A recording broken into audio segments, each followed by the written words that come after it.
দুজনে হাত ধরে চলে গেছিলাম দ্য রিভার সাইডে। হ্যাঁ, এটা একটা রেস্টুরেন্ট আর এটা একদম নিউ ওপেন হয়েছে। যেদিকে দু চোখ যাচ্ছে শুধু আলো আর আলো, আলো ছাড়া আর কিছু দেখতে পাচ্ছি না। আর হ্যাঁ, এটা হচ্ছে এখানকার কিচেন। এখান থেকে একদম খাবার রেডি হয়ে আসছে।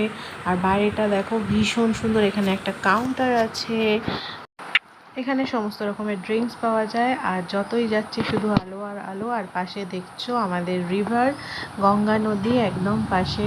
বাইরেতেও বসার জায়গা আছে, এখানেও তোমরা খেতে খেতে প্রাকৃতিক দৃশ্য অনুভব করতে পারবে। আমরা চলে গেছিলাম রেস্টুরেন্টের ভিতরে। ভেতরটা কিন্তু টোটালি এসি আর ভীষণ সুন্দর, ভীষণ সুন্দর। প্রথমে ঢুকেই তো অনুভবটাকে দেখলাম। আর এটা হচ্ছে এখানকার মেনু কার্ড। আমরা ততক্ষণ গল্প করতে থাকি, তারপর চলে আসে খাবার দাবার। যেটা আমরা অর্ডার করেছিলাম চিকেন ললিপপ চলে আসে। তোমরা যদি চাও এখানে খাবার না খেয়েও শুধু গল্প করেও চলে যেতে পারো, কোনো